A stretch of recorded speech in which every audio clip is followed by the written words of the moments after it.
بسم الله الرحمن الرحيم. تبارك الذي بيده الملك وهو على كل شيء قدير،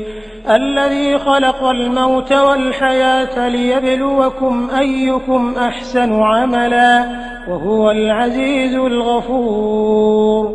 الذي خلق 7 سماوات طباقا ما ترى في خلق الرحمن من تفاوت، فارجع البصر هل ترى من فطور، ثم ارجع البصر كرتين ينقلب إليك البصر خاسئا وهو حسير، ولقد زينا السماء الدنيا بمصابيح وجعلناها رجوما للشياطين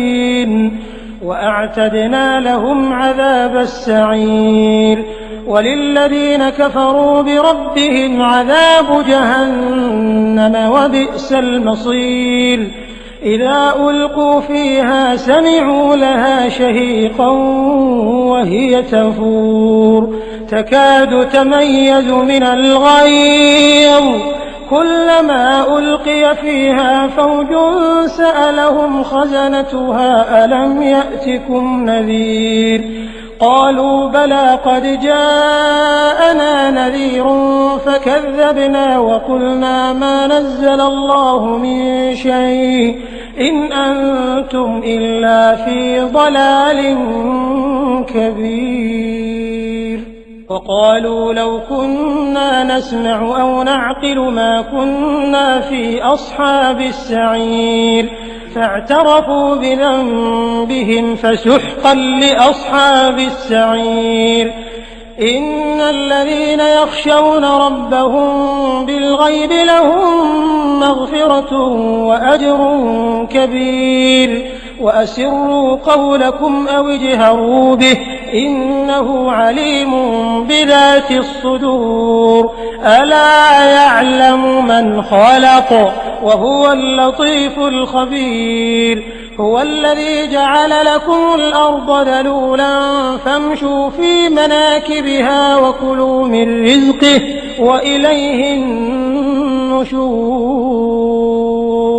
أأمنتم من في السماء أن يخسف بكم الأرض فإذا هي تمور، أم أمنتم من في السماء أن يرسل عليكم حاصبا فستعلمون كيف نذير، ولقد كذب الذين من قبلهم فكيف كان نكير،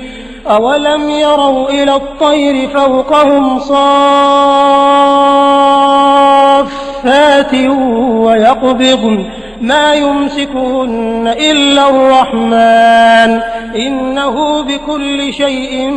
بصير، أمن هذا الذي هو جند لكم ينصركم من دون الرحمن إن الكافرون إلا في غرور، أمن هذا الذي يرزقكم إن أمسك رزقه بل لجوا في عتو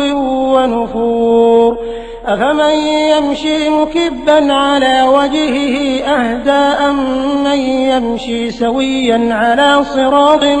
مستقيم،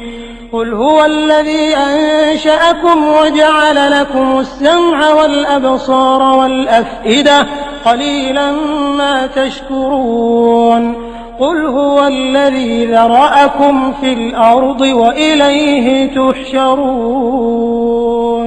ويقولون متى هذا الوعد إن كنتم صادقين، قل إنما العلم عند الله وإنما أنا نذير مبين، فلما رأوه زلفة سيئت وجوه الذين كفروا وقيل هذا الذي كنتم به تدعون، قل أرأيتم إن أهلكني الله ومن معي أو رحمنا فمن يجير الكافرين من عذاب أليم، قل هو الرحمن آمنا به وعليه توكلنا فستعلمون من هو في ضلال مبين قل أرأيتم إن أصبح ماؤكم غورا فمن يأتيكم بماء